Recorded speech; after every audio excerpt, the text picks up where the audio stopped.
فَادْعُوهُ بِهَا۔ اب میں اللہ تمہیں حکم دیتا ہوں احکم الحاکمین ہونے کے اعتبار سے کہ مجھ اللہ کو جب بھی پکارو، مجھ سے جب بھی کچھ طلب کرو، مجھ سے جب بھی میری بارگاہ میں کچھ کہنا چاہو تو ان ناموں کے علاوہ اپنے منتخب ناموں سے نہ کہنا۔ توجہ فرمائی، یہ اپنے منتخب نام جو میں نے عرض کیا ہے، یہ کچھ بچے تو خیر ساتھ نہیں دے سکتے، لیکن یہاں جو تشریف فرما ہے ان کے پرواز مجھ سے بھی بلند ہے۔ میں پھر اسے عرض کرتا ہوں کہ مجھ اللہ کے لیے منتخب شدہ نام ہیں۔ فَادْعُوهُ، جب بھی تم اللہ کو پکارو، اللہ سے کچھ مانگو، اللہ سے کچھ طلب کرو، بِہَا، واسطہ دو ان ناموں کا۔ توجہ فرمائی آپ نے، مجھ سے طلب کرو ان ناموں کے ساتھ۔ اب یہاں ایک فکرہ دیتا ہوں، رکوں گا نہیں اس فکرے پر، آگے بڑھ جاؤں گا۔ معلوم ہوا جب سے اللہ کی بارگاہ میں دعا مانگنے والے دعا مانگتے چلے آ رہے ہیں، یہ نام اس وقت سے موجود ہے۔ اب میں آپ کے سامنے سورہ طٰہٰ کی آیت پڑھ رہا ہوں جس میں اللہ ارشاد فرما رہا ہے، اللہ لا الہ الا ہو لہ الاسماء الحسنی۔ یاد رکھو میں اللہ خود اعلان کر رہا ہوں کہ میری ذات کے علاوہ اور کوئی اللہ نہیں ہے۔ اللہ لا الہ الا ہو، اللہ کی اپنی ذات کے علاوہ اور کوئی معبود حقیقی نہیں ہے، کوئی اور اللہ نہیں ہے۔ یہ ہے شیعوں کا عقیدہ بالتوحید۔ ہو گئے نا اب خاموش؟ یعنی شیعان محمد و آل محمد کا عقیدہ بالتوحید یہی ہے کہ اللہ کے علاوہ اور کوئی اللہ نہیں ہے، اللہ منوانے والے اور ہیں، اللہ اور ہے۔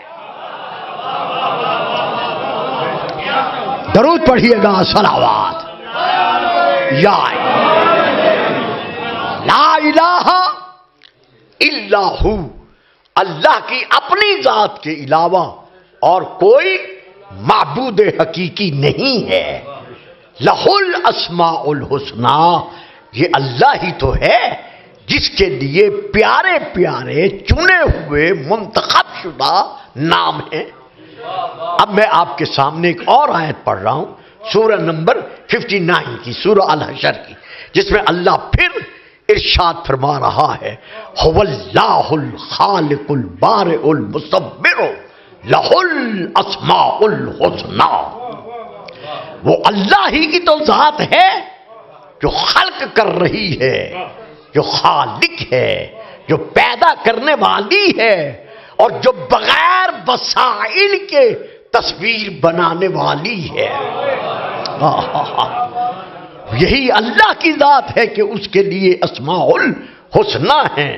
تو جب بھی اللہ کو پکارنا ہے تم نے اپنے خیالی ناموں سے نہیں بلانا،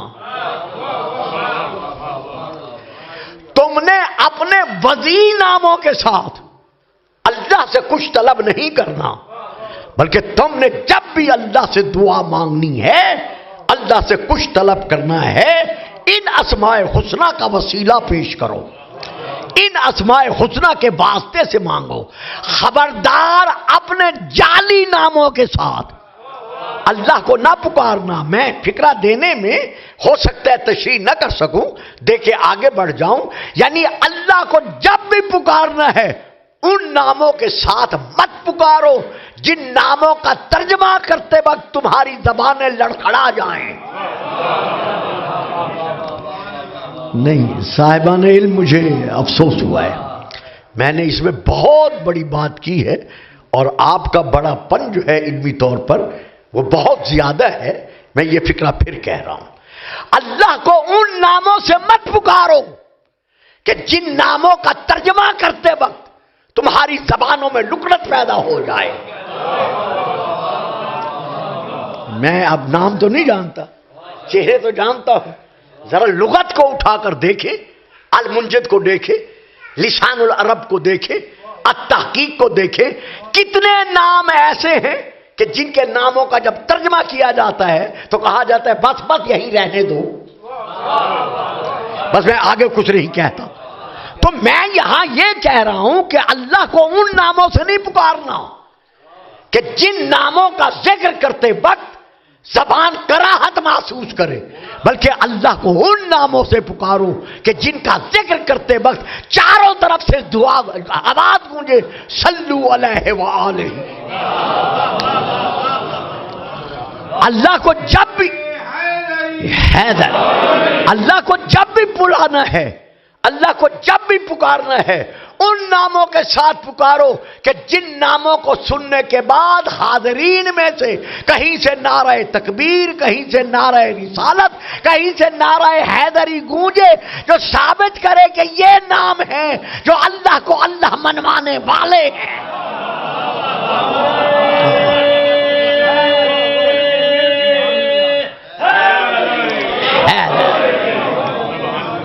تو یہاں پر ہم دیکھنا یہ چاہتے ہیں کہ وہ اسماء الحسنی کون سے ہیں جن کے لیے ہمیں حکم دیا گیا ہے کہ اللہ کو جب بھی پکارو اسماء الحسنی کے وسیلے سے پکارو.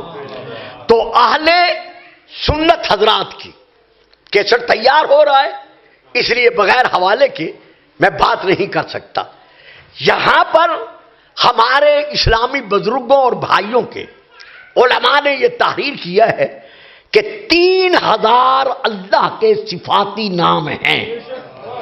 اللہ کو جب بھی پکارو ان ناموں سے پکارو. یہ ہے ایک تفسیر. دوسری تفسیر، تفسیر ابن کثیر، جلد نمبر 1، پارہ نمبر بھی 1، صفحہ نمبر 25، نفیس اکیڈمی کراچی کی چھپی ہوئی. میں وہاں سے لے کے پڑھ رہا ہوں. حضرت علامہ فخر الدین رازی کے حوالے سے وہاں یہ لکھا گیا ہے کہ اللہ کے صفاتی نام 5000 ہیں.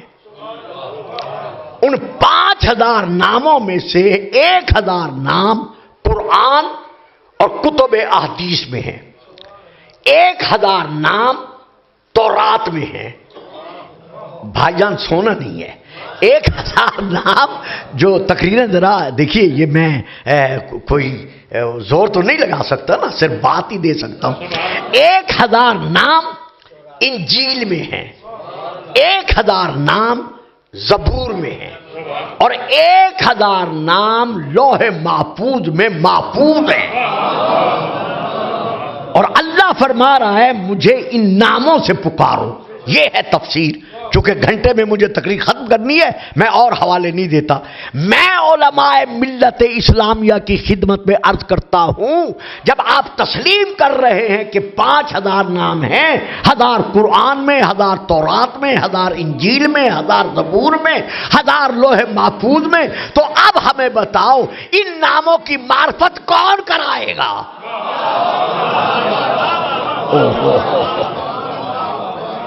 یعنی ان کی معرفت کرانے کے لیے اگر آپ کسی صاحبان علم کسبیہ میں سے جن کا علم کسبی ہے، اگر آپ ان میں سے کسی کا نام لیں گے تو وہ تو خود کہتے ہیں کہ اگر علی نہ ہوتا تو میں نہ رہتا. اگر آپ، میں فکرہ دے رہا ہوں لیکن پردہ نہیں اٹھا سکتا، اگر آپ علوم کسبیہ کے علم کسبی رکھنے والے کسی امام النحو، کسی امام الصرف، کسی امام الفقہ، کسی امام الفلسفہ، کسی امام المنطق کا نام لیں گے تو جو آپ کے سامنے سب سے بڑے علم فقہ کے امام ہیں وہ تو خود کہتے رہے ہیں کہ لولا سنتان لخلق النعمان، اگر میری زندگی کے 2 برس امام صادق اور باقر کے قدموں میں بسر نہ ہوتے تو میں ہلاک ہو جاتا.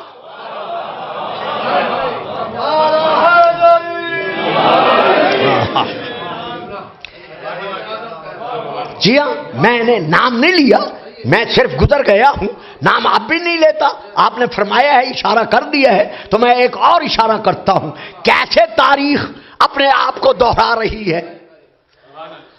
واہ صحیح واہ، حالیہ دن محرم پڑھ دو۔ کیسے تاریخ، بس شاہ جی رکھ دو، شاباش مقدار کرا دو۔ کیسے تاریخ اپنے آپ کو دوہرا رہی ہے؟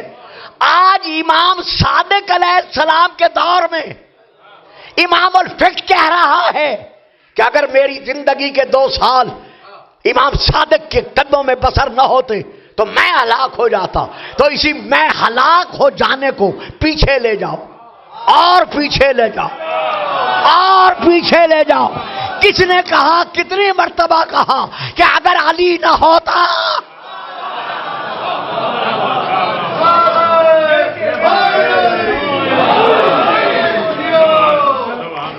درود پڑھیے گا، صلوات۔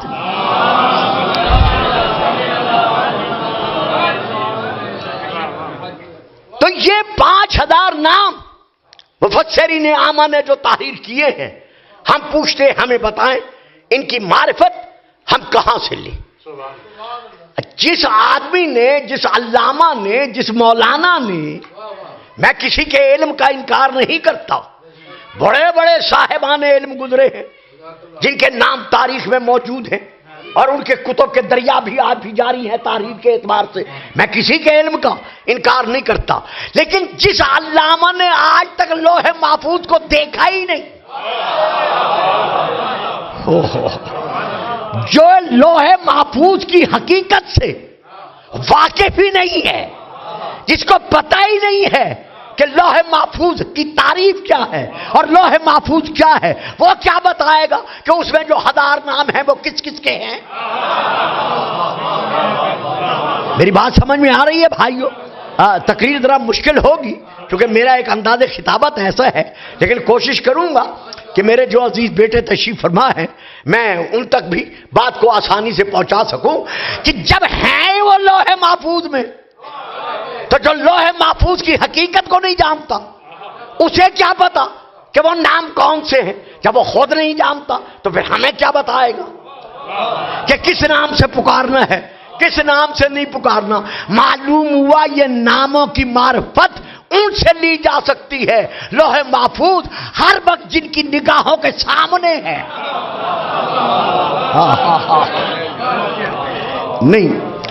نہیں صاحب نہیں، واقعی حقیقت ہے، میں فکرہ شاید نہیں دے سکا، میں تو گزر گیا جیسے میری عادت ہے گزرتا ہوں، لیکن آپ تو ماشاءاللہ خوب پرواز رکھتے ہیں۔ کہا تھا نا رسول پاک نے، اما تعلم ان صدقہ علینا حرام، کس سے کہا تھا؟ گودی میں بیٹھنے والے شہزادہ حسن سے، کہ کیا تم نہیں جانتا؟ جب آپ نے کھجور بقول ان کے، ہمارے ہاں نہیں ہے، ہمارے ہاں منہ میں رکھنے کی روایت نہیں ہے، جب امام حسن نے بقول ان کے کھجور اٹھائی، اپنی زبان منہ میں رکھی، رسول پاک نے انگوش ڈال کر کھجور نکال کر باہر پھینک کر صحابہ کی طرف دیکھ کر بڑھا کر کہا کہ لو تم کھاؤ۔ یہ فکرے ہیں مشکات شریف میں۔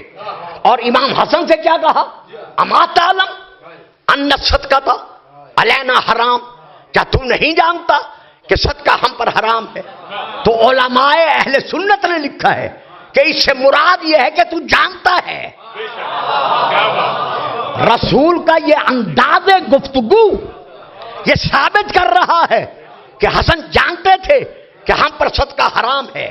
تو اب فتح الباری شرح صحیح بخاری میں وہاں سے لے کے پڑھ رہا ہوں، علماء نے یہ بات کی ہے کہ گودی میں بیٹھنے والا بچہ کیسے سمجھ سکتا ہے اتنے بڑے فقہی مسئلے کو کہ صدقہ ہم پر حرام ہے، مجھے منہ میں کھجور نہیں ڈالنی چاہیے تھی۔ تو بات کرتے کرتے کرتے وقت کبھی ملا اور آپ نے خوش مضمون سننا گوارا کر لیا تو میں اس کے پورے حوالے دوں گا۔ تو اس وقت بحث کو اس نتیجے پر لا کر کھڑا کر دیا گیا ہے کہ تم حسن کو اپنے بچوں پر قیاس مت کرو۔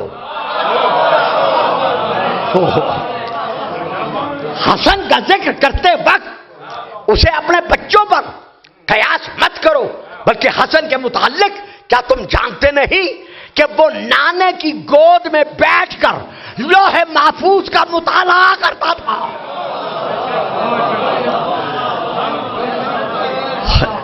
اگر کچھ بچوں کے سروں سے یہ بات گزر گئی ہے تو میں اور طرف لاتا ہوں، ماں کی گودی سے ہمارے بچے سننا شروع کرتے ہیں، میں بھی سنتا رہا، آپ بھی سنتے رہے ہیں، ہمارے ایسے ذاکر جو بہترین انداز میں خطاب کرتے ہیں اور حقائق کو بیان کرتے ہیں، انہی ذاکروں نے منبر سے بچپن سے ہم سب سنتے چلے آ رہے ہیں، یہ پڑھتے رہتے ہیں کہ امام حسین نے کہا نانا جان اب میں نے اس بے اولاد کو ایک دلوا دیا، اب میں نے اس بے اولاد کو 2 دلوا دیے، اب میں نے اس بے اولاد کو 7 دلوا دیے۔ پتہ چل گیا کہ حسین کے سامنے لوح محفوظ تھی،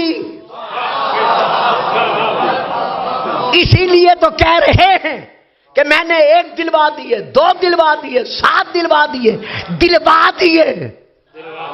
آپ نعرہ نہیں لگائیں گے، آپ نہیں بولیں گے، لیکن میں اپنی شرعی ذمہ داری کو ادا کرنے کے لیے فکر ادا کر رہا ہوں کہ ہم نے دلوا دیے۔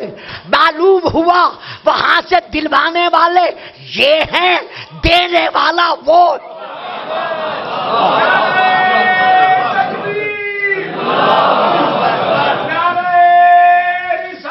نمبر 3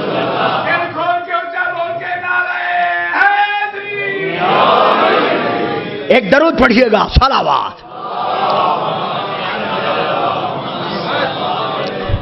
یہ دیکھیے، یہ میرے ہاتھ میں عبارت ہے جسے میں آگے چل کر باتیں کرتا ہوں۔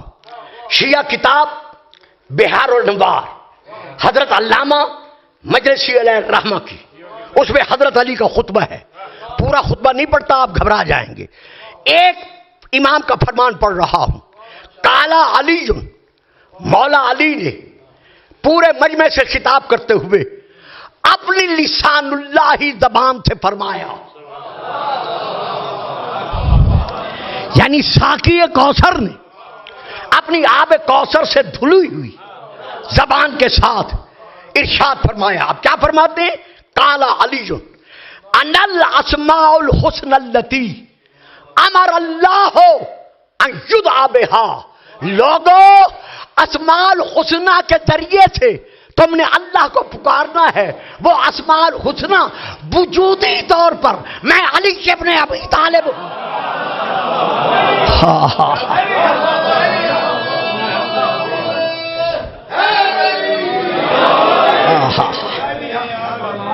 یعنی عینی طور پر، وجودی طور پر، ذاتی طور پر اگر کوئی اسماء الحسنہ کا مصداق ہے تو وہ میں علی ابن ابی طالب ہوں۔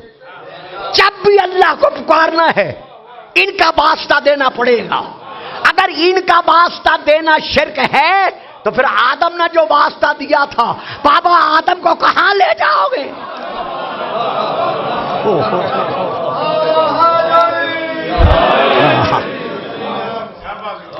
اب میں یہاں پر ایک اور خطبے کے چند کلمات بیان کر رہا ہوں۔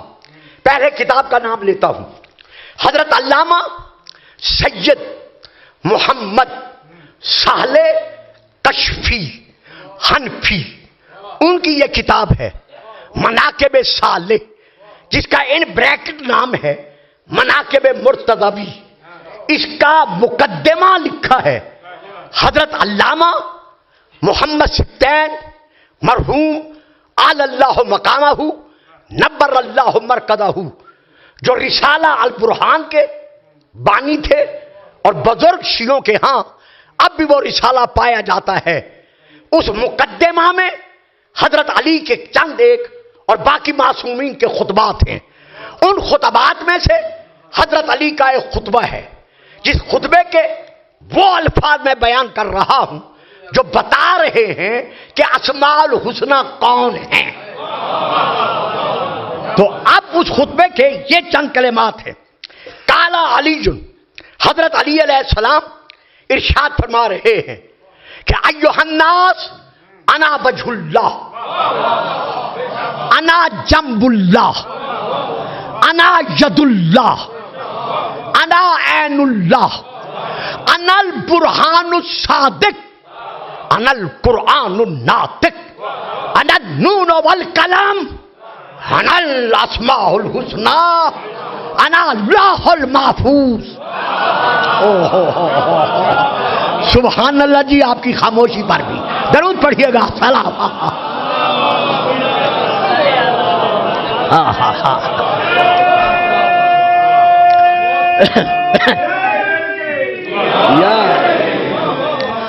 انا وجہ اللہ، میں وجہ اللہ ہوں۔ اب پھر کچھ بچے خفا ہو جائیں گے، لیکن میں کیا کروں، میری ممبر کی شرعی ذمہ داری ہے۔ میں نے یہ نہیں دیکھنا کہ آپ کس بات سے خوش ہوتے ہیں، میں نے یہ دیکھنا ہے کہ محمد و آل محمد نے جو مجھے فریضہ بخشا ہے وہ میں ادا کر رہا ہوں یا نہیں ادا کر رہا ہوں۔ انا وجہ اللہ، میں علی وجہ اللہ ہوں۔ اس کا مقصد یہ نہیں ہے کہ علی اللہ کا یہ چہرہ ہے، یہ چہرے والی ٹکڑی ہے، ایسے سر کے بال ہیں، ایسی پیشانی ہے، ایسی دو آنکھیں ہیں، ایسے دو کان ہیں، ایسا ناک ہے، ایسا منہ ہے، ایسا زبان ہے، یہی یعنی یہی رخ، یہی مہرہ، یہی چہرہ علی مراد رہ رہے ہیں کہ میں اللہ کا یہی چہرہ ہوں۔ نہ، یہاں علی نے جو وجہ اللہ کہا ہے، کیوں کہا ہے؟ اس لیے کہ وجہن کے کتب لغت میں 11 سے لے کر 16 معانی ہیں، اور ان معانی میں سے سب سے بڑا معنی یہ ہے کہ چہرے کو چہرہ اس لیے کہتے ہیں کہ وہ چھپی ہوئی ذات کی پہچان کا وسیلہ ہوتا ہے۔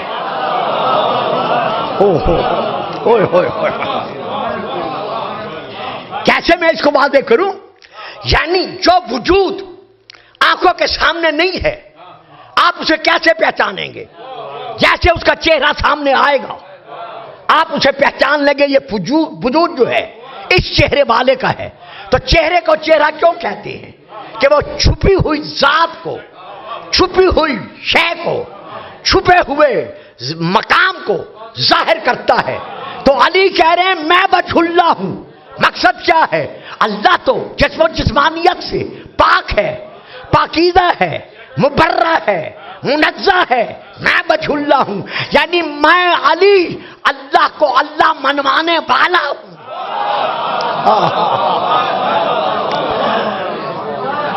ایک یہ تفسیر ہے، اور ایک یہ تفسیر ہے کہ علی نے فرمایا میں وجہ اللہ ہوں۔ کیوں کہا؟ اس لیے کہ جس طرح بیت اللہ کی دیواروں کو دیکھنا عبادت ہے،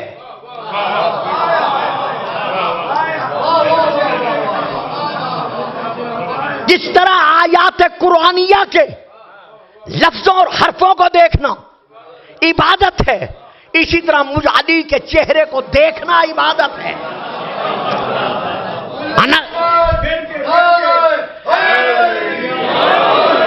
میں وجہ اللہ ہوں، یعنی میں اللہ کی پہچان کا وسیلہ ہوں۔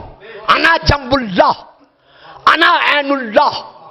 علی فرماتے گئے آخر میں جا کر فرماتے ہیں انا اللوح المحفوظ، انا نون والقلم، میں نون والقلم کی حقیقت ہوں، میں حقیقت لوح محفوظ ہوں، میں اللہ کو اللہ منوانے والا ہوں، جو میں اللہ کے اسماء الحسنی میں سے ایک اسم الاحسن ہوں، میں اسم اعظم ہوں۔ یہ ہیں وہ ذوات مطہرہ جن کے ذریعے سے ہم نے اللہ کو بلانا ہے، اللہ کو پکارنا ہے، دعائیں مانگنی ہے۔ یہ دعائیں قبول نہیں ہوتی، معرفت ہو تو دعائیں قبول ہو۔ ہماری اہل شیعہ کی بہت بڑی ایک کتاب ہے جس کا نام ہے ولایت و علم امام، یہ فارسی میں ہے۔ ایک اور کتاب ہے جس کا نام ہے روضۃ الواعظین، یہ بھی عربی میں ہے۔ تیسری کتاب ہے فضائل ابن شازام، یہ عربی میں بھی ہے، ترجمہ فارسی میں بھی ہے، ترجمہ اردو میں لاہور سے بھی باب العلم سے شائع ہو چکا ہے۔ ان تینوں کتابوں میں یہ درج ہے کہ حضرت عبداللہ بن مسعود رضی اللہ تعالی عنہ رسول کی بارگاہ میں حاضر ہوئے، سلام کے بعد عرض کیا یا رسول اللہ مجھے حق دکھاؤ.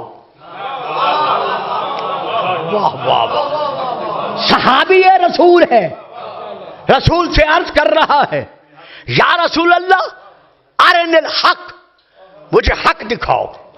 رسول پاک نے سر اٹھایا، فرماتے ہیں ابن مسعود سامنے والے حجرے میں چلا جا، حق کو دیکھ لے. واہ جی واہ واہ، سامنے والے حجرے میں چلا جا، جا کر اپنی آنکھوں سے حق کو دیکھ لے. اب 3 منزلیں ہیں، علم و یقین، عین و یقین، حق و یقین. آگ جلاتی ہے، یہ ہے علم و یقین. آگ کے قریب بیٹھے حرارت محسوس ہوئی، یہ ہے عین و یقین. اونگ آئی، ہاتھ آگ میں چلا گیا، ہاتھ جل گیا، یہ ہے حق و یقین. اب ساری دنیا مل کر کہے کہ آگ نہیں جلاتی، جو حق و یقین کی منزل پر ہے اس کی یقین میں فرق نہیں آ سکتا. وہ کہے گا ہاں آگ جلاتی ہے. کہا جا حجرے میں جا کر اپنی آنکھوں سے حق کو دیکھ لے. ابن مسعود جلدی سے حجرے میں داخل ہوئے، دیکھا کانا علی ابن ابی طالب یصلی، کہ علی ابن ابی طالب حالت نماز میں ہے. رک گئے کہ علی نماز سے فارغ ہو تو میں کچھ عرض کروں. ابھی رکے ہی تھے کہ کیا سنا، کانوں کے پردے سے آواز آ ٹکرائی علی ابن ابی طالب کی، اللہم بحق محمد نغفر لی، نغفر شیعتی، میرے اللہ محمد کے صدقے میں جو خاطئین میرے شیعہ ہیں ان کو بخش دے. اللہم اغفر بحق علی ابن ابی طالب للخاطئین من شیعتہ، جو میرے شیعوں میں سے گناہگار ہیں ان کو رسول کے صدقے میں بخش دے. یہ سنا جلدی سے دوڑے کہ میں رسول کو جا کے خبر دوں کہ علی جیسا مشکل کشا تمہارا واسطہ دے رہا ہے. اب جو آئے رسول کے حجرے میں، رسول یصلی نماز کے عالم میں تھے، رک گئے کہ فارغ ہوں تو میں عرض کروں. اب انہوں نے سنا رسول اپنی نماز میں کہہ رہے ہیں اللہم اغفر بحق علی ابن ابی طالب للخاطئین من امتی، یا اللہ میری امت میں سے جو گناہگار ہیں تجھے علی کا واسطہ.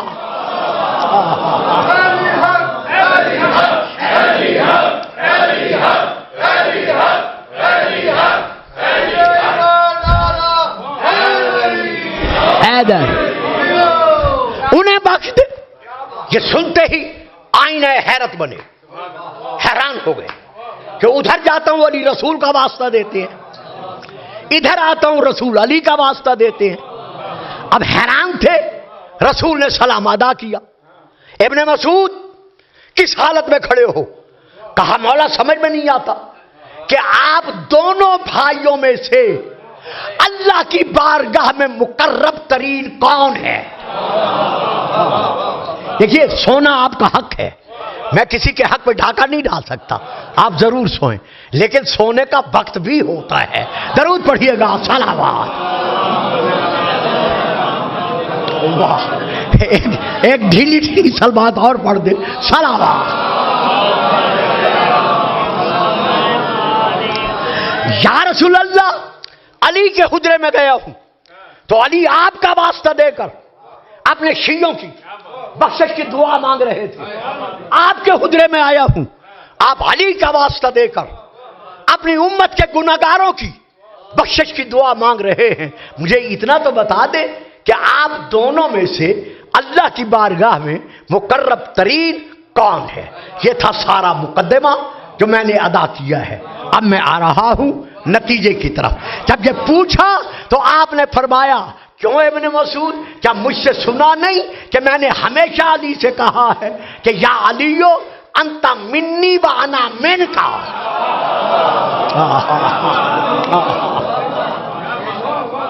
کہ اے علی تو مجھ سے ہے اور میں تم سے ہوں. بس یہاں تک مجھے آپ کو لانا مقصود تھا. اب میس تقریر اس تمہید سے اور زیادہ مشکل مرحلے میں داخل ہو رہی ہے۔ یہاں پر سکالر آف اسلام جو اپنے آپ کو آج کل کہرا رہا ہے، جس کا یہ دعویٰ ہے کہ میں پاکستان میں سکالر آف اسلام ہوں، گجرات اور جہلم کی سرحد پر بیٹھا ہوا بھائی جان، ذرا توجہ کرنی ہے انہیں، ذرا محترم یہ باتیں دیکھیے، میرا اپنا مزاج خطابت ہے، اس لیے میں ملتان میں بہت کم پڑھتا ہوں، لیکن چونکہ شاہ یوسف گردیز میں مجھ پر ایک قرض ہے بچپن کا، تو جب یہ مجھے حکم دیتے ہیں مجھے حاضر ہونا پڑتا ہے، اور اب بھی میں توبہ ٹیکشن سے آیا ہوں، کل بھی میں نے کہیں سے پڑھ کے آنا ہے، درود پڑھیے گا، صلوات حیدر۔ تو میں وہ باتیں نہیں سنا سکتا کہ جس میں آپ چھت کے اوپر جا کر نعرے لگائیں۔ میری جب بھی گفتگو ہوگی اس میں کوئی نہ کوئی پہلو دعوت فکر کے ساتھ ہوگا، درود پڑھیے گا، صلوات۔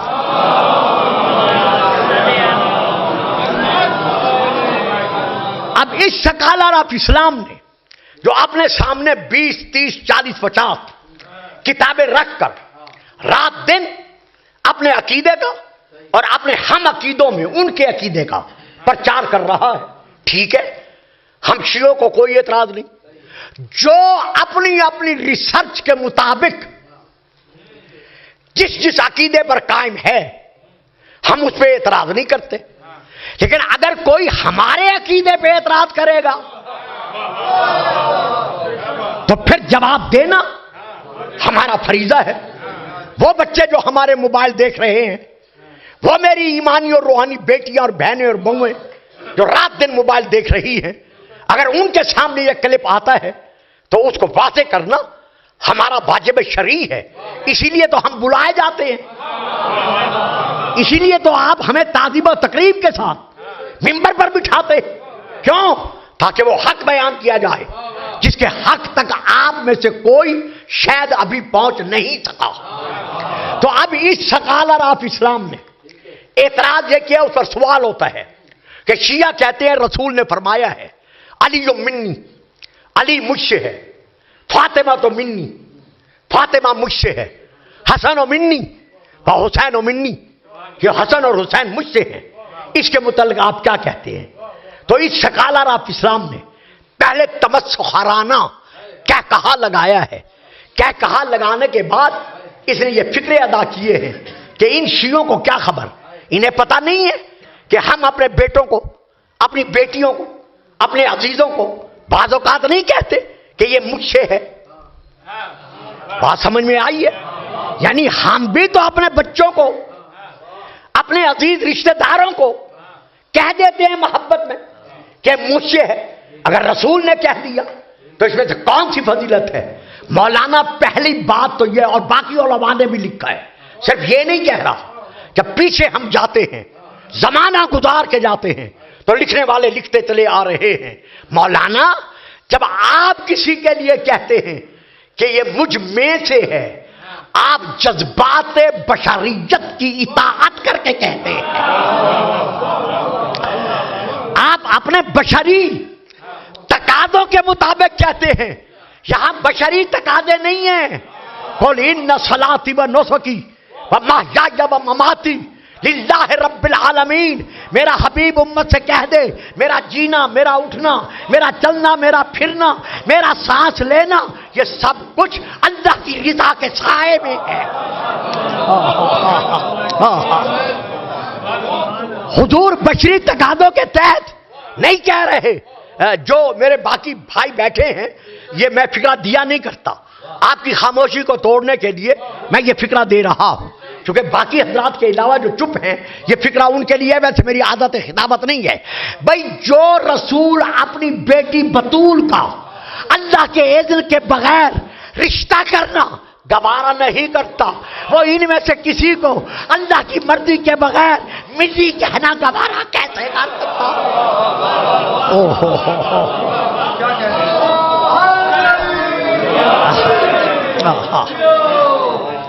لیکن یہاں پر ایک بہت بڑی بات ہے، وہ یہ ہے کہ یہ ہے میرے سامنے کتاب جس کا نام ہے، صفحہ نمبر 4 دو بیٹا، جس کا نام ہے کنز الامال، جلد نمبر 11، حضرت علامہ ملا تقی ہندی کی لکھی ہوئی تالیف شدہ مطبوعہ بیروت لبنان، بہت ساری وہاں حدیثیں ہیں.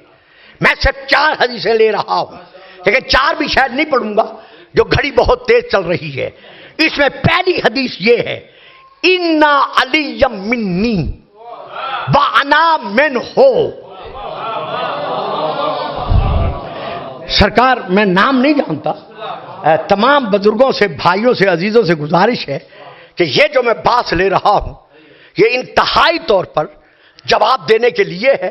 ہو سکتا ہے کوئی میرا ساتھ نہ دے، لیکن جو دے سکتے ہیں انہیں دینا چاہیے. اِنَّا عَلِيًّا مِنِّي وَأَنَا مِنْهُ. علی مجھ سے ہے، میں علی سے ہوں. اگر بات صرف بشری تقاضوں کی ہوتی تو منی پہ حدیث رک جاتی.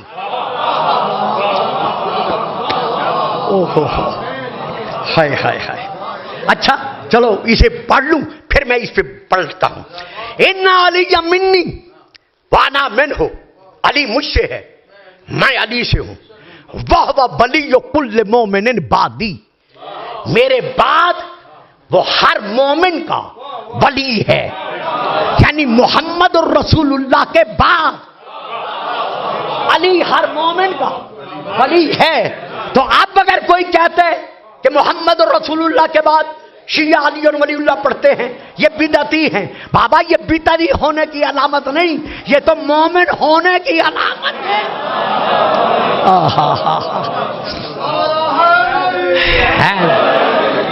یہ ہے ایک حدیث. اب میں یہاں باقی حدیث کو چھوڑ کر ایک اور حدیث پڑھ رہا ہوں. اِنَّ عَلِيًّا، وہی اسی کتاب سے، اِنَّ عَلِيًّا لَحْمُهُ مِنْ لَحْمِي وَدَمُهُ مِنْ دَمِي. علی کا گوشت میرے گوشت میں سے ہے، علی کا خون میرے خون میں سے ہے. تو پھر ماننا پڑے گا کہ جیسے رسول کا خون پاک ہے ویسے علی کا خون پاک ہے. تسلیم کرنا پڑے گا. آگے فرماتے ہیں وہ منی بمنزلۃ ہارون من موسیٰ. جس طرح رسول ساری زندگی کے ایک لمحے میں بھی عصمت سے خالی نہیں رہے بلکہ آپ معصوم ہیں، اسی طرح علی معصوم ہے. اب یہاں پر ہم پھر آگے بڑھتے ہیں. یہ ہے ایک حدیث، علی منی وانا منہ. اب دوسری حدیث، کتاب کا میں نام لے رہا ہوں، فیض الباری شرح صحیح بخاری، محمدی پریس لاہور کی چھپی ہوئی. میں وہاں سے لے کر یہ حدیث پڑھ رہا ہوں. فاطمہ تو بدا تم منی، فاطمہ مجھ سے ہے. اب ترمذی شریف سے میں یہ حدیث پڑھ رہا ہوں، وَأَنَا مِنْهَا، اور میں فاطمہ میں سے ہوں. یہ دیکھتے جائیے میں کیا پڑھ رہا ہوں. اب آ جائیے حسن پر. الحسن منی وَأَنَا مِنْهُ. اور کہیں یہ حدیث اس طرح ہے، الحسن والحسین منی وَأَنَا مِنْهُمَا. حسن اور حسین مجھ سے ہیں اور میں حسن اور حسین سے ہوں. سن لیا آپ نے؟ اب بتائیے، علی رسول سے تو ہے، چونکہ با اعتبار حسب، با اعتبار نسب رسول اور علی ایک ہیں. دادا عبد المطلب جد اعلی ہاشم ایک ہیں. لیکن رسول کا یہ کہنا کہ میں علی سے ہوں، یہاں سوچنا پڑے گا کہ کائنات کا وہ رسول جس کے صدقے میں 80,000 عوالم خلق ہوئے ہیں، وہ فرما رہا ہے کہ میں علی میں سے ہوں. اس سے مراد کیا ہے؟ فاطمہ تو بدا تو منی، فاطمہ مجھ میں سے ہے. وَأَنَا مِنْهَا، اور میں فاطمہ میں سے ہوں. سیدہ تو بیٹی ہیں، وہ تو رسول میں سے ہیں. رسول کا یہ کہنا وَأَنَا مِنْهَا، میں فاطمہ میں سے ہوں. افلا تعقلون، کیا تم عقل سے کام نہیں لیتے؟ افلا تفکرون، کیا تم غور و فکر سے کام نہیں لیتے؟ کیا آج تک کسی باپ نے اپنی بیٹی سے کہا ہے کہ میں اس میں سے ہوں؟ ہوئے ہوئے حسن رسول میں سے ہیں، نواسے ہیں، حسین رسول میں سے ہیں، نواسے ہیں، بجا ہے، لیکن رسول بحیثیت رسول کہہ رہے ہیں کہ انا منہما، میں ان دونوں میں سے ہوں۔ دے جواب مسلمانان عالم کہ رسول جو یہ فرما رہے ہیں کہ میں علی میں سے ہوں، میں حسن میں سے ہوں، میں حسین میں سے ہوں، میں فاطمہ میں سے ہوں، رسول خود کون ہے؟ عقل کل رسول خود کون ہے؟ علم الکل رسول خود کون ہے؟ مدینۃ العلم رسول خود کون ہے؟ باعث خلقت عوالم۔ اور فاطمہ کے لیے کیا فرما رہے ہیں؟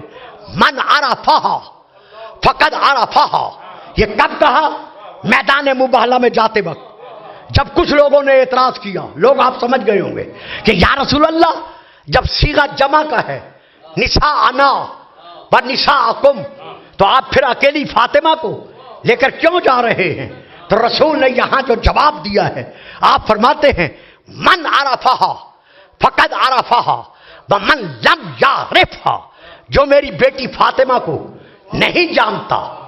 یہاں معرفت کی بات ہے کہ جو اس کی معرفت نہیں رکھتا وہ سن لے فاطمہ تو بنت محمد، فاطمہ محمد کی بیٹی ہے، بس نہ۔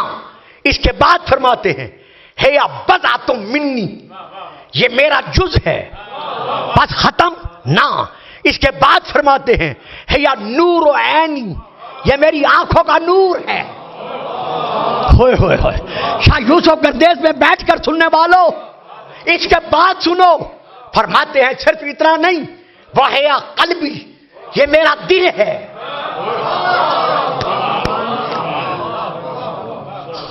وہ ہے یا روح التی بین جنبیا، یہ میرے دونوں پہلوؤں کے درمیان رہنے والی روح ہے۔ اللہ اللہ، آئیے اپنے مرغ تفکر کو پرواز میں لائیے۔ فاطمہ کون ہے؟ رسول پاک فرماتے ہیں ہے یا قلبی، یہ میرا دل ہے۔ رسول خود کون ہے؟ آپ کون ہیں؟ پورے قرآن کا دل ہے یاسین، یعنی تمام کتابوں کا دل ہے قرآن، قرآن کا دل ہے یاسین۔ اور رسول خود کون ہیں؟ یاسین والقرآن الحکیم انک لمن المرسلین علی صراط مستقیم۔ ہمارا رسول پورے قرآن کا دل ہے، صرف قرآن کا دل نہیں، تورات، انجیل، زبور، ان سب کا دل ہے قرآن۔ قرآن کا دل ہے یاسین، رسول ہے خود وجود یاسین۔ جو قرآن کا دل ہے وہ فرما رہا ہے فاطمہ میرا دل ہے۔ پھر کیا فرماتے ہیں؟ ہے یا روح التی بین جنبیا، یہ میری وہ روح ہے جو میرے پہلوؤں کے درمیان ہے۔ اب پہلے پھر دل پر آؤ، اس کے بعد ہم روح پر آتے ہیں۔ رسول کا دل کیا ہے؟ نزل بہر روح الامین علی قلبک۔ گھبرا تو نہیں رہے نا؟ جو گھبرا رہے ہیں وہ بھی چہرے میرے سامنے ہیں، درود پڑھیے گا۔ سلام۔ یہ سارے یہ بڑی مہربانی، یہ سارے نعرے ادھر سے لگ رہے ہیں، ادھر سے بھی کوئی آدمی نعرہ لگوا دے۔ اچھا جیو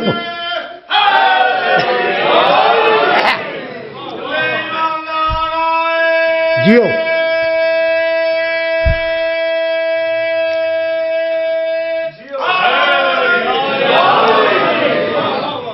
قرآن کا دل ہے یاسین، یاسین وجودی طور پر ہیں ہمارے رسول پاک۔ تو اب قرآن کہاں نازل ہوا ہے؟ بہر روح الامین علی قلبک، رسول کے دل پر۔ تو رسول کا دل کیا بنا؟ قرآن کا ظرف، قرآن مظروف اور رسول کا دل اس کا ظرف۔ تو جب رسول کا دل ظرف قرآن ہے تو پھر فاطمہ کیا بنی؟ ایک صاحب عام فرد مجھے داد نہیں دے سکتا، جو لے رہے ہیں وہ تکلفاً خاموش رہ جاتے ہیں۔ جب رسول ہے قرآن کا، رسول کا دل ہے قرآن کا ظرف، اور فاطمہ کیا ہے؟ رسول کا دل، تو پھر رسول کا دل جو فاطمہ ہے وہ کیا بنی؟ قرآن کا ظرف۔ جب فاطمہ قرآن کا ظرف ہے تو جب قرآن کا کوئی لفظ، کوئی دعویٰ جھوٹا نہیں ہو سکتا، تو فاطمہ کی زبان پر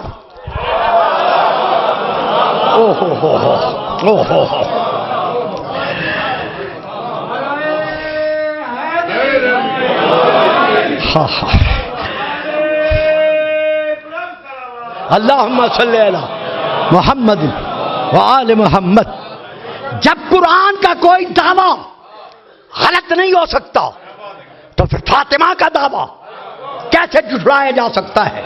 جب قرآن کا ایک ایک حرف سچا ہے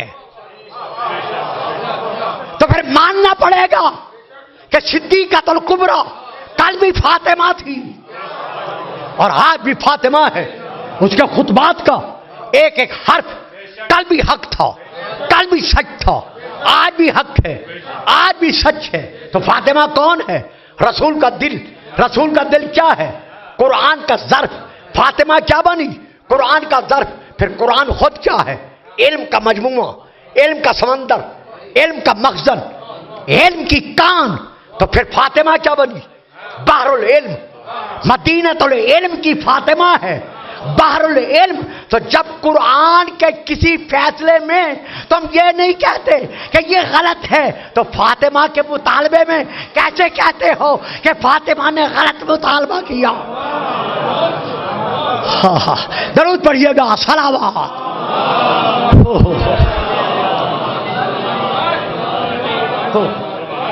فاطمہ میرے پہلو میں رہنے والی روح ہے۔ اب حیات جسم کا تعلق کس کے ساتھ ہے؟ روح کے ساتھ ہے۔ فاطمہ کیا ہے؟ رسول کی روح۔ روح کی تعریف کیا ہے؟ میرے حبیب یسألونک عن الروح، یہ تیرے صحابی تجھ سے پوچھتے ہیں کہ حقیقت روح کیا ہے؟ قل، ان سے کہہ دے کہ من امر ربی، یہ جو روح ہے میرے رب کا امر ہے، میرے رب کا حکم ہے، لیکن تم اس کی حقیقت کو نہیں سمجھ سکتے۔ تو جب ہم اپنے جسم میں رہنے والی فما اوتیتم من العلم قلیلا، تمہیں نہیں دیا گیا مگر علم بالکل تھوڑا سا، تم اپنے جسم میں رہنے والی روح کی حقیقت کو سمجھ ہی نہیں سکتے۔ تو دوستو، بھائیوں، عزیزوں، میں نام نہیں جانتا، لاہور میں اکثر کے نام جانتا ہوں۔ میرے عزیز بیٹو، جب ہم اپنے جسد میں رہنے والی روح کی حقیقت کا علم نہیں رکھتے تو پھر فاطمہ جو محمد کی روح ہے، ہاں ہاں ہاں ہاں ہاں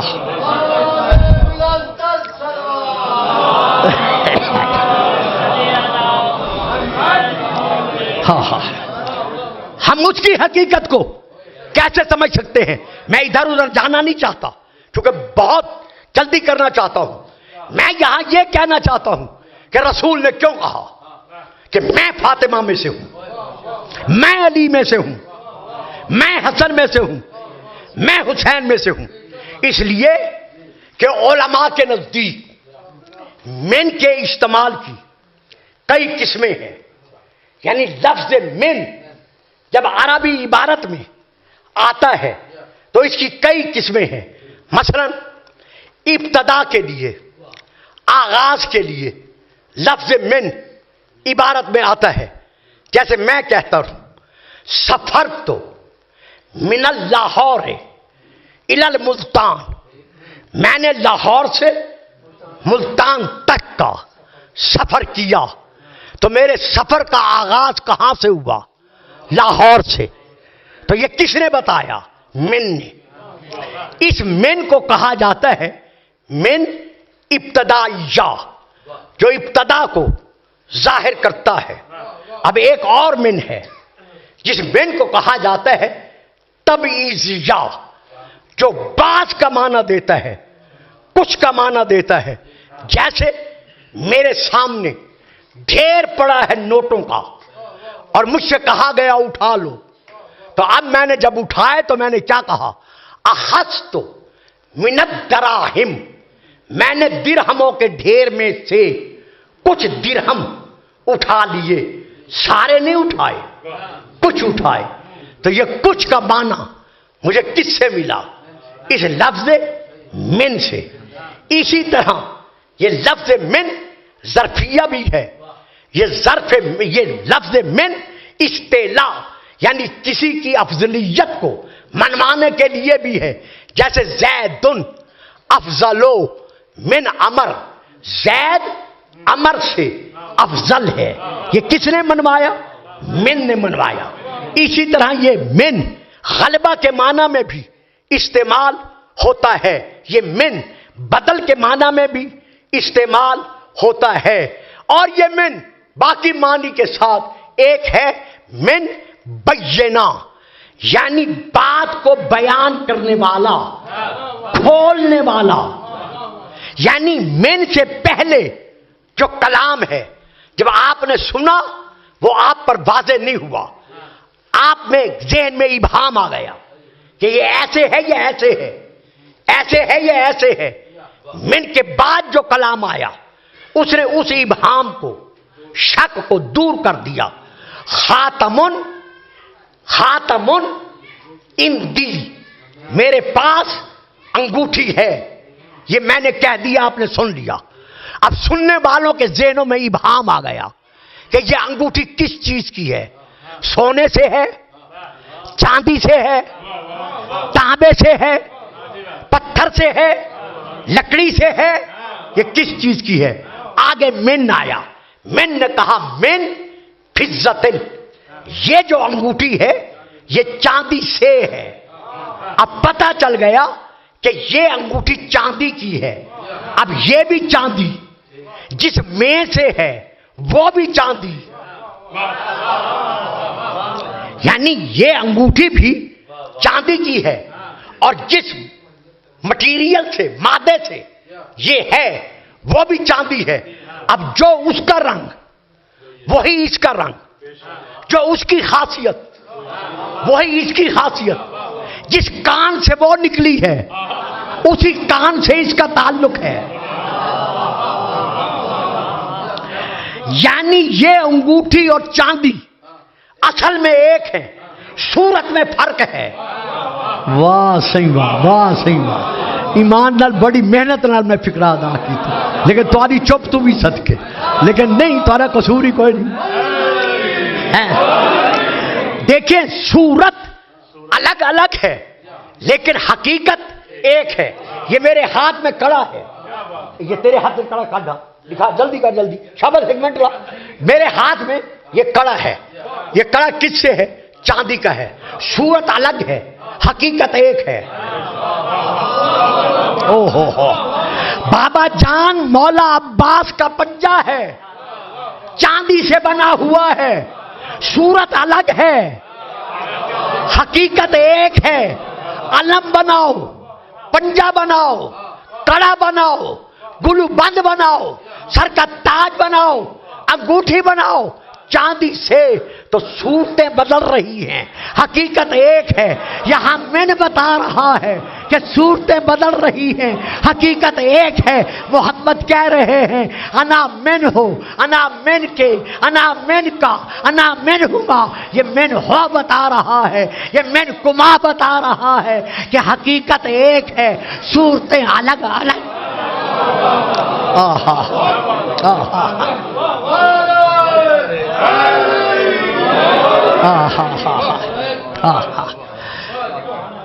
وہاں دیکھو تو یہ سارے آلین ہیں، محمد استو علی فاطمہ حسین و حسن. اگر یہ سارے آلین نہ ہوتے تو جناب آدم ان کا واسطہ نہ دیتے. یہ سب آلین ہیں. دیکھتے جائیے میں کیا کہہ رہا ہوں.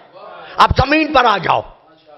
جناب سیدہ فاطمہ کی پاک رضا کے سائے میں پاک سجنے والی پاک بزم کو دیکھو تو رسول کیا فرما رہے ہیں؟ ہاؤلائے منی وانا منہم. یہ سب کے سب مجھ سے ہیں اور میں ان سے ہوں. معلوم ہوا یہاں چادر کے سائے میں دیکھو تو یہ سب کے سب فاطمہ ہیں. اور اگر مجتبائی، مصطفائی، مرتضائی شان کی حقیقت میں دیکھو تو رسول کی حدیث ہے، اہل سنت کے ہاں بھی ہے، شنائع المبدت میں بھی ہے، مناقب المعاذلی میں بھی ہے، باقی کتابوں میں بھی ہے. رسول فرما رہے ہیں اولنا محمد واوسطنا محمد وآخرنا محمد وکلنا محمد. رسول نے منی کہہ کر اور انا منہ کہہ کر منوا دیا کہ ہماری اصل ایک ہے. ہمارا حسب ایک ہے، ہمارا نسب ایک ہے. اب آئیے اسی پہ میں بات کو سمیٹوں اور ختم کروں. تو یہاں رسول کی جنس اور ان کی جنس ایک ہے. پھر بات بڑی پیاری ہے، یہاں اب نہیں چلاؤں گا، گھبرائیں گے نہیں. جنس، ناؤ، فصل، یہاں میں اس کو نہیں لیتا، میں صرف جنس کو لے رہا ہوں. جو جنس رسول ہے وہی جنس بطول ہے، وہی جنس حسن ہے، وہی جنس حسین ہے. بہت آگے بات چلی جائے گی لیکن نہیں لے جانا چاہتا. رسول پاک کے لیے اللہ کیا فرما رہا ہے؟ النبی اولا من انفسہم. نبی تمام مومنین کی جانوں پر ان سے زیادہ حق کے ملکیت رکھتا ہے. وَأَزْوَاجُهُ أُمَّهَاتُهُمْ. اور اس کی جو بیویاں ہیں وہ مومنین کی مائیں ہیں. پتہ چل گیا نا کہ رسول کی ازواج مومنین مسلمانوں کی مائیں ہیں. یہ ہے سورہ نمبر 33 آیت نمبر 6. اب آئیے اسی سورت نمبر 33 کی آیت نمبر 53 پر، جس میں اللہ ارشاد فرما رہا ہے کہ کسی مسلمان کو یہ حق حاصل نہیں ہے ان ینکحا ازواجہ، کہ وہ محبت کے وصال کے بعد اس کی کسی بیوی سے نکاح کرے. سن دے بیٹھے ہو یا چلے گئے ہو؟ یعنی کسی مسلمان کو یہ حق حاصل نہیں ہے کہ وہ نبی کی بیوی سے نکاح کرے. کیوں؟ اس لیے کہ وہ درجہ ماں پر ہے، وہ ان پر حرام ہے. اب رسول کی بیویاں حرام ہیں، کوئی نکاح کا تصور نہیں کر سکتا. اب رسول کیا ہیں؟ ان کے شوہر ہیں. تو قاعدہ طبعی بشری اصولی کیا ہے کہ جو خاتون کسی شخص کی رشتے میں ماں لگتی ہے اس کا شوہر رشتے میں کیا لگے گا؟ باپ. واہ صحیح، واہ واہ صحیح، واہ. جو خاتون مثلا بڑی بھابت با اعتبار رشتہ تقدس کے اعتبار سے ماں ہے، بڑا بھائی کیا ہے؟ با اعتبار تقدس باپ. استانی با اعتبار تقدس ماں ہے، ساس با اعتبار تقدس ماں ہے، ان کے شوہر با اعتبار تقدس کیا بنیں گے؟ باپ. تو جو خاتون رشتے میں ماں ہو اس کا شوہر رشتے میں باپ ہوتا ہے. تو اب رسول کی تمام بیویاں، رسول کی تمام ازواج ساری امت کے لیے ماں ہیں. تو جب وہ ماں ہیں تو اب رسول کو کیا ہونا چاہیے؟ باپ ہونا چاہیے نا. لیکن آؤ قرآن سے پوچھتے ہیں کہ کیا ہم رسول کو باپ کہہ سکتے ہیں؟ پھر آؤ اسی سورہ کی طرف. اس میں پھر اللہ اعلان کر رہا ہے، آیت نمبر 40 ہے، جس میں اللہ فرما رہا ہے ما کان محمد ابا احد من رجالکم ولکن رسول اللہ وخاتم النبیین. خبردار، میرے محمد کو باپ کہنے کا تصور بھی نہ کرنا، وہ تمہارے مردوں میں سے کسی کا باپ نہیں. ما کان محمد ابا احد من رجالکم، وہ تمہارے مردوں میں سے کسی کا باپ نہیں. خبردار، اسے باپ نہ کہنا. بھئی عجیب بات ہے، جب ازواج مائیں ہیں تو پھر محمد ہمارا باپ کیوں نہیں ہے؟ ہاں، رسول کی ازواج مائیں اس لیے ہیں کہ ان کی اور ہماری جنس ایک ہے. ان کا مقام بشریت اور ہمارا مقام بشریت ایک ہے. صاحب جی فکرہ بڑا اوکھا ہے میں آدھا نہیں لیکن پردے میں ادا کرتا ہوں صحیح تھی سکے تو میرا فکرہ گھن گن ہے لیکن میں وہ پردہ ہٹے سا کوئی نہ. جو ہر مہینے میں نقص العبادت کے آوارے ذات ہماری عورتوں پر ظاہر ہوتے ہیں وہ ان پر بھی ظاہر ہوتے تھے.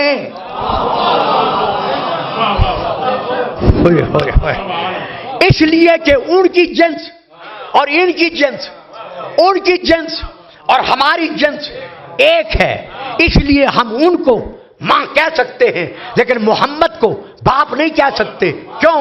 اس لیے کہ محمد کی جنس اور ہے ہماری جنس اور ہے لیکن جو جنس محمد والے ہیں ان کا وہ باپ ہے اور اللہ ان کا باپ خود منوا رہا ہے. فَقُلْ تَعَالَوْا نَدْعُوا أَبْنَاءَنَا وَأَبْنَاءَكُمْ وَنِسَاءَنَا وَنِسَاءَكُمْ وَأَنفُسَنَا وَأَنفُسَكُمْ ثُمَّ نَبْتَهِلْ فَنَجْعَلْ لَعْنَةَ اللَّهِ عَلَى الْكَاذِبِينَ. محمد ان سے کہہ دے ہم اپنے بیٹے لاتے ہیں. تم اپنے بیٹے لاؤ تو حسین و حسن کیا بنے؟ رسول کے بیٹے. تو رسول کیا بنا؟ ان کا باپ. جب ان کا باپ ہے تو جتنی اولاد حسین و حسن ہے جتنی اولاد بنی فاطمہ ہے وہ سب کی سب اولاد رسول ہے. چونکہ اللہ نے یہ فیصلہ سنا دیا ہے کہ محمد کے یہ بیٹے ہیں تو یہاں بات فاطمہ کی بے حیثیت خاتون نہیں،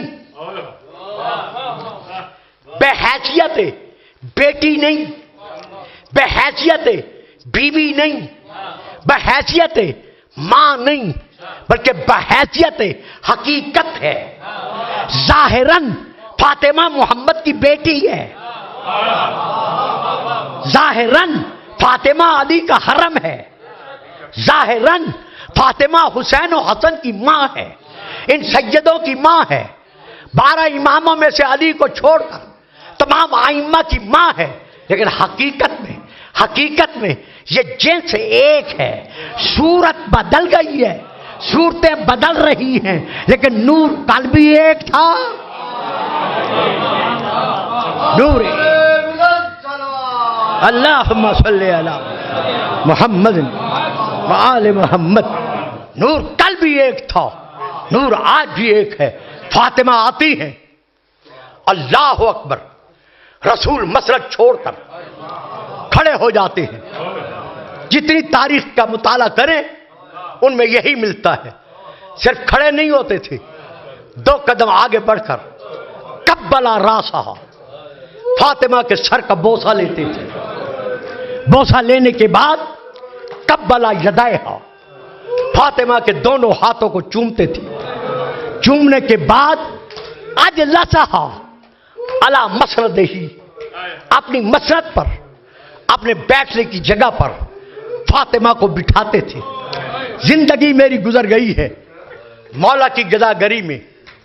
کوئی مومن انشاءاللہ شک نہیں کرے گا میرے کلمات پر، کیونکہ میں بغیر حوالہ جات کے اور تاریخ کو دیکھے، کتب تفاسیر و حدیث کو دیکھے پڑھنے کی کوشش نہیں کرتا. پوری تاریخ میں نے کھنگال ڈالی ہے جناب سیدہ کے موضوع پر. عربی میں، فارسی میں، اردو میں جتنی کتابیں مجھے مل سکی ہیں میں نے کھنگال ڈالی ہیں جن میں یہ روایت ہے کہ رسول فاطمہ کے آنے پر کھڑے ہو جاتے تھے اور فاطمہ کو اپنی مسند پر بٹھاتے تھے. جناب فاطمہ کی عظمتوں کی قسم ہے کہیں مجھے یہ نہیں ملا کہ رسول فاطمہ کو اپنی جگہ پر بٹھانے کے بعد خود بھی بیٹھ جاتے تھے.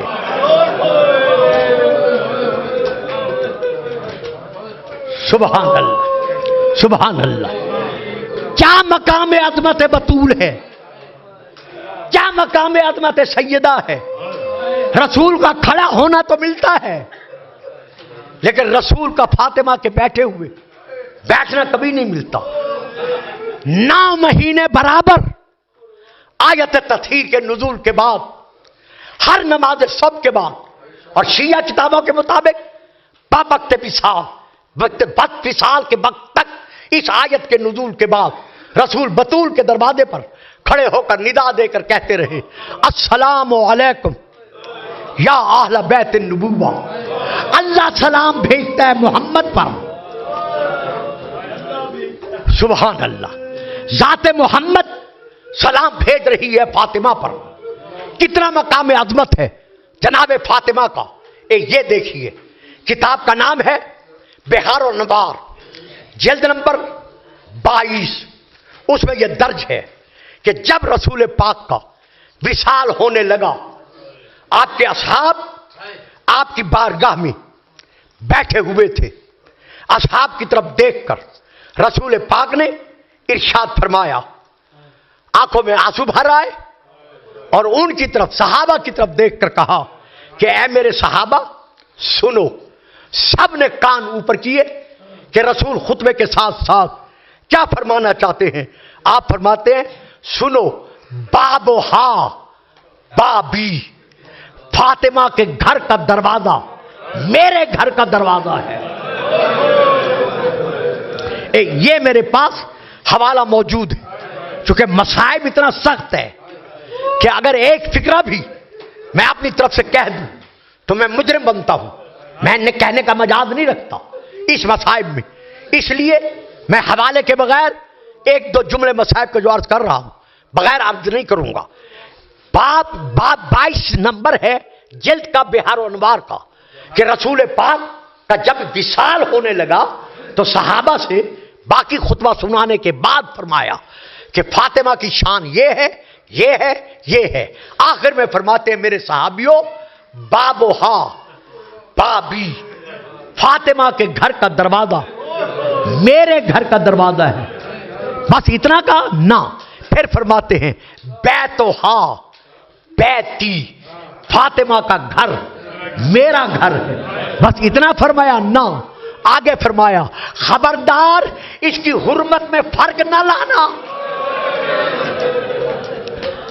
سبحان اللہ، سبحان اللہ، اس کی تعظیم میں فرق نہ لانا، کیونکہ یہ گھر فاطمہ کا گھر نہیں ہے بلکہ یہ گھر میرا گھر ہے۔ لیکن اس گھر پر کیا رسول کے وصال کے بعد کیا قیامت ٹوٹی، کیا قیامت گزری۔ یہاں پھر میں کتاب کا نام لے رہا ہوں۔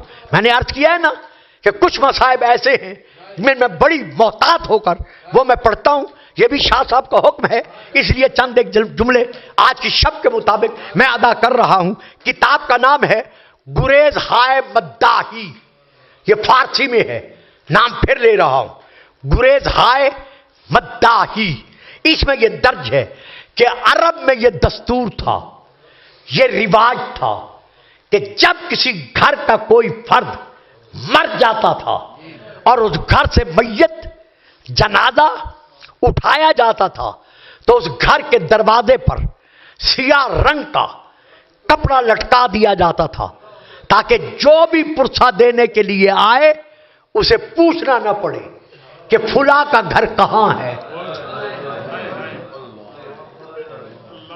یعنی یہ کپڑا نشانی بن جاتا تھا کہ جس گھر سے تابوت اٹھا ہے، جنازہ اٹھا ہے، یہ اسی کا گھر ہے۔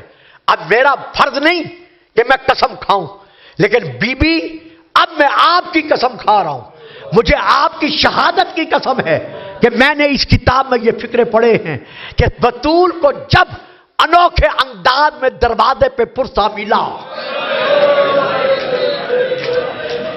پھر میں بڑے پردے سے گزر گیا، جب سیدہ بطول کو بڑے انوکھے انداز میں دروازے پہ پرسہ ملا، اللہ جانے وہ پرسہ کیسا تھا، پھر میں پلٹتا ہوں، اللہ جانے وہ پرسہ کیسا تھا کہ جب بھی کوئی مسافر اجنبی یتیمت البت رسول کو، بی بی بطول کو پرسہ دینے کے لیے مدینے میں آتا اور مدینے کے لوگوں سے پوچھتا، لوگوں بطول کا گھر کہاں ہے، میں نے یتیمت الرسول کو اس کی یتیمی کا پرسہ دینا ہے، سن لو گے، برداشت کر لو گے۔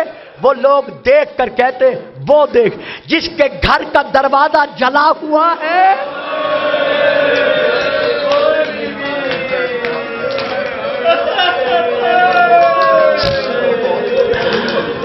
اللہ اکبر، اللہ اکبر۔ پورے مدینے میں جس گھر کا دروازہ جلا ہوا ہے وہی دروازہ علی و بطول کا دروازہ ہے، وہاں جا کر تم پرسہ دے سکتے ہو۔ رونے والوں، عزاداروں، جناب سیدہ کی زیارت پڑھتے ہوئے آپ کے صادق امام نے رو رو کر ارشاد فرمایا ہے، السلام علیک ایتھا صدیقۃ الشہیدہ، اے ہمارے گھر کی شہیدہ ماں۔ یعنی یہ بی بی شہیدہ ہیں اور ان کی شہادت کے لیے حضرت علامہ آیت اللہ وحید خراسانی صاحب نے، ان کی کتاب کا نام ہے حلقہ وصل رسالت و امامت، میں وہاں سے لے کر پڑھ رہا ہوں۔ وہ فرماتے ہیں کہ کچھ کتب میں ہے 3 دن کے بعد، کچھ کتب میں ہے 7ویں دن کے بعد، اس کے بعد 11ویں دن کی روایت بھی ہے، 27ویں دن کی روایت بھی ہے، لیکن آغا آیت اللہ وحید خراسانی کے نزدیک جو مستند روایت ہے وہ 3رے دن کی ہے کہ 3رے دن کے بعد کچھ لوگ جمع ہو کر فاطمہ کے دروازے پر فاطمہ کو پرسہ دینے آئے۔ میں وہ لفظ ادا نہیں کر سکتا جو منبر سے اکثر ادا کیے جاتے ہیں، کیونکہ میں خود اس کے لیے بہت محتاط رہتا ہوں۔ جب پرسہ دینے آئے تو تعداد بہت زیادہ تھی، اس تعداد میں پرسہ دینے والوں نے جب پرسہ دیا تو وہ پرسہ کس انداز میں ملا۔ آیت اللہ وحید خراسانی لکھ رہے ہیں کہ اس وقت وہ دروازہ جو یک تختہ دروازہ تھا اس پرسے کو برداشت نہ کر سکا۔ سیدہ بطول اپنی مسرت سے اٹھی، پرسہ لینے کے لیے دروازے پر آئیں۔ یک تختہ دروازہ تھا، اس میں لوہے کی میخ تھی۔ بی بی دروازے کے پیچھے کھڑی ہوئی، ادھر پس پشت بی بی کے دیوار تھی۔ ایسا پرسہ ملا جو دروازہ برداشت نہ کر سکا، لوہے کی میخ سمیت وہ دروازہ اپنی جگہ سے اکھڑ کر نیچے گرنے لگا۔ جب گرنے لگا بی بی پیچھے ہٹی، جیسے ہٹی وہ دروازہ سر سے لے کر پاؤں تک سیدہ کے وجود مبارکہ پر گرا۔ بی بی دیوار کے ساتھ لگ کر چمٹ گئی، ایسے چمٹی کہ بی بی کو آواز دے کر کہنا پڑا، یا ابوالحسن فاطمہ اٹھنے کے قابل نہیں رہی۔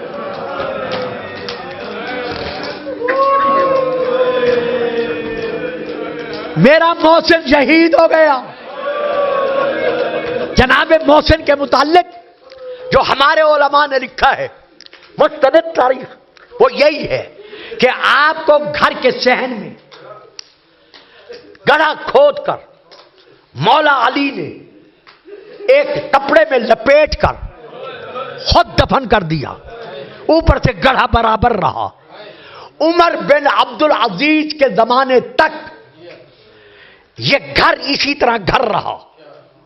کچھ نے عبدالرشید لکھا ہے، کچھ نے اور کا لکھا ہے۔ عمر بن عبدالعزیز کے زمانے میں یہ گھر مسجد نبوی میں شامل کیا گیا۔ اب شہزادہ کہاں تھا؟ گھر کے گڑھے میں۔ اب یہ گھر پورے کا پورا عمر بن عبدالعزیز کے زمانے میں مسجد نبوی میں شامل کر دیا گیا۔ لیکن میں کہتا ہوں شہزادہ تمہاری بڑی اچھی قسمت تھی، بے شک آپ کا پورا گھر مسجد میں شامل کیا گیا، لیکن کسی نے کدال اٹھا کر آپ کے تعویذ لحد پر کدال نہیں ماری۔ آپ کا جسد مطہر جیسے محفوظ تھا ویسے محفوظ رہا، لیکن ہائے کربلا، حسین کا 6 مہینے کا علی اصغر، حسین نے تو خون میں ڈوبے ہوئے علی اصغر کو سلا دیا تھا۔ صرف تصور لائیں، اگلے فکرے میں ادا نہ کر سکوں۔ حسین نے تو سلا دیا تھا، لیکن 11 محرم کو کچھ نیزہ برداروں نے جب زمین پر نیزے مارے، ادھر نرم نرم زمین پر نیزے لگے اور ادھر ایک نیزے کی نوک پر حسین کا سلایا ہوا علی اصغر بلند ہوا. اب یہاں فکرے ہیں کہ صرف بلند ہوا نہ، بلکہ حسین کے بیٹے کا لاشا ابن سعد کے پاس لا کر نیزہ برداروں نے کہا ہم لاشا لے آئے ہیں، ہمارا انعام ہمیں دے.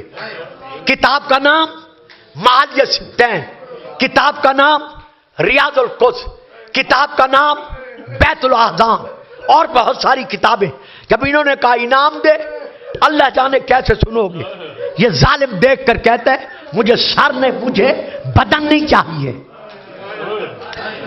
مجھے سر چاہیے. جب کہا نا سر چاہیے، اب ہرملا آگے بڑھا، اس نے بچے کے سر پر ہاتھ رکھا، خنجر سنبھالا، شہزادے کی شارک پہ رکھا. اللہ جانے ادھر خنجر رکھا، ادھر سکینہ سے دیکھا نہ گیا، دوڑی مقتل کی طرف. جناب رباب کہتی ہے سکینہ کہاں جا رہی ہو؟ کہا اماں میں جاتی ہوں چچا عباس کے لاشے پر، جا کر کہوں گی چچا ذرا اٹھ کر دیکھو میرا اصغر بار بار. سیدہ پر سر سے لے کر پاؤں تک اتنے زخم لگے، پہلو پر اتنا زخم آیا کہ جناب آیت اللہ تحریر فرماتے ہیں. اور اسی طرح ہماری ایک کتاب ہے جس کا نام ہے فاطمۃ الزہرا شعری در سفینۃ البحار. اس کے رائٹر ہیں حضرت علامہ عباس عزیزی جو زندہ ہیں. یہ لکھتے ہیں کہ سیدہ کی غربت کے چند لقب ہیں. ان القابات میں سے ایک لقب ہے رزیز الصدر، جس کا صدر مبارکہ زخموں سے چور چور کر دیا گیا. یہ اس علامہ نے لکھا ہے. اب علامہ وحید خراسانی کی آخری روایت پڑھ کے بس میں دعا کرتا ہوں آپ کے حق میں. علامہ لکھتے ہیں حلقہ بصر رسالت با امامت صفحہ نمبر 328. یہ لکھتے ہیں کہ جناب سیدہ بطول کی زخموں سے حالت یہ ہو گئی تھی کانت قد ذابت من الحزن والذہب لحمها. بی بی پر اتنا ظلم ہوا کہ آپ کے بدن کا گوشت پانی پانی ہو گیا. جہاں کوئی ہاتھ رکھتا تھا بی بی کے جسد کا گوشت اس جگہ سے الگ ہو جاتا تھا. اور اس کے بعد علامہ لکھتے ہیں کہ جب بی بی کا وقت وصال، وقت شہادت قریب آیا، یعنی کل 3 جمادی الثانی 11 ہجری 3 جمادی الثانی نماز ظہرین کے بعد، نماز مغربین سے پہلے بی بی کی آنکھیں بند ہوئی ہیں. تو علامہ لکھتے ہیں جب بی بی کا وقت وصال شہادت قریب آیا تو اس وقت بی بی کی حالت کیا تھی. اب اگر آپ برداشت نہ کر سکیں، یہاں نہ رو سکیں، گھر اگر فکر اردو کے ترجمہ یاد آ جائے تو رو لیجئے جا. آج کی رات شب عاشور سے کم نہیں ہے، لیکن میں پھر بڑے ادب سے گزروں گا، صاف ترجمہ نہیں کروں گا. علامہ لکھتے ہیں کہ جب بی بی کا وقت شہادت قریب آیا وَقَانَتْ دَمُ يَخْرُجُ مِنْ ظَهْرِهَا وَجَنْبِهَا بِسَبَبِ ضَرْبِ السَّيْفِ وَالصَّوْتِ. جو بی بی پر تازیانے برسے تھے اور جو بی بی کو تلوار کی نیام آپ کے پہلو اور صدر مبارکہ پر لگائی گئی تھی، جب علی کفن پر کفن پہنانے لگے تو علی کی دھاڑیں نکل گئی اور رو کر کہا ہائے بطول کے سینے سے اور پہلو کے زخموں سے تازہ خون برس رہا ہے. سیدہ جب دنیا سے اٹھی ہیں تو بی بی کا کفن بھی رنگین لباس میں تبدیل ہو چکا تھا. علی نے سارے بندے کفن جب باندھنے کے بعد ساری اولاد کو بلایا، جناب حسن کو، حسین کو، یا زینب ہو یا اما کلثوم، ان سب کو بلا کر کہا آؤ ماں کا آخری دیدار کر لو۔ ذاکر صحیح پڑھتے ہیں، پوری کتب میں یہ ہے کہ شہزادے آئے ماں پر گرے، جب شہزادے گر کر ماتم کرنے لگے تو حضرت علی قسم کھا کر کہتے ہیں کہ واللہ رب اکبر کی قسم، میں نے دیکھا فاطمہ کی آنکھیں کھل گئی، بند کفن ٹوٹ گئے، دونوں ہاتھ برآمد ہوئے، فاطمہ کا جسد لرزا، لرز کر بیٹوں کو یوں فاطمہ نے اپنے سینے سے چمٹا لیا۔ جب اولاد فاطمہ دھاڑے مار کر روئی تو حاطب غیب کی ندا آئی، علی ان یتیموں کو ماں سے الگ کرو، میرے فرشتوں سے ان کا رونا برداشت نہیں ہو سکتا، بس عزادارو، بس رونے والو، آخری دو فکریں دے رہا ہوں۔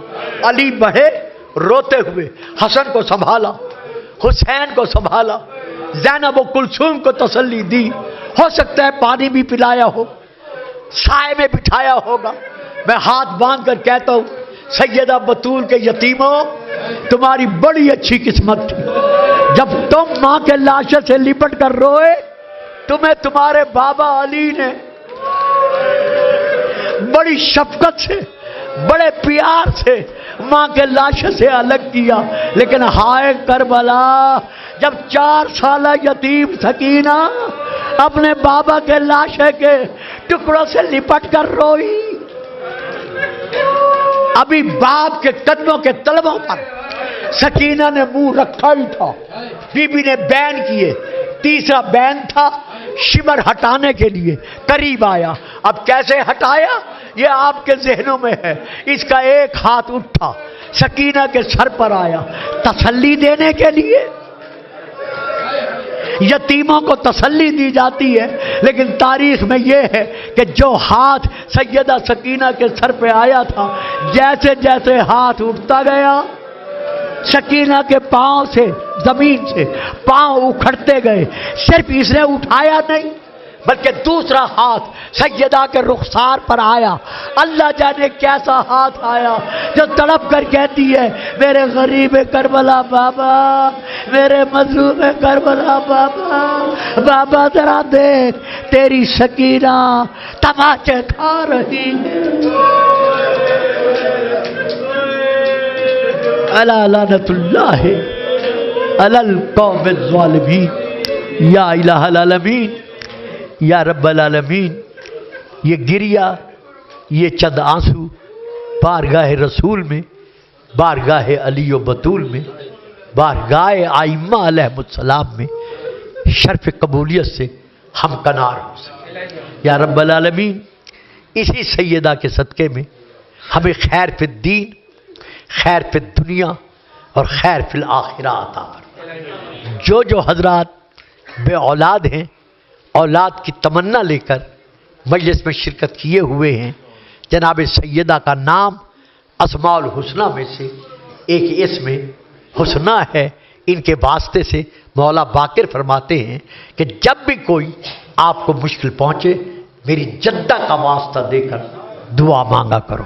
یا رب العالمین، یا الہ العالمین، معصومین علیہم السلام کی جدہ کے طفیل ہماری شرعی حاجات کو پورا فرما، ہماری مشکلات کو دور فرما، ہماری نیک تمناؤں کو پورا فرما، اور وارث غم سیدہ کا جلد از جلد ہمیں ظہور عطا فرما۔ وہ دن ہمیں دکھا جب ہم مولا کے قدموں میں بیٹھ کر ان کی مظلومہ اور شہیدہ دادی کا ان کو پرسہ دے سکے۔ ربنا تقبل منا۔ جی ہاں، جو بچے امتحان دے رہے ہیں یا رب العالمین محمد و آل محمد کے گھرانے کے امتحانات کا واسطہ ان کو اپنے اپنے امتحانوں میں کامیابی اور کامرانی عطا فرما۔ ربنا تقبل منا انک انت السمیع العلیم۔ اللہم صلی علی محمد و آل محمد۔ نعرہ حیدر۔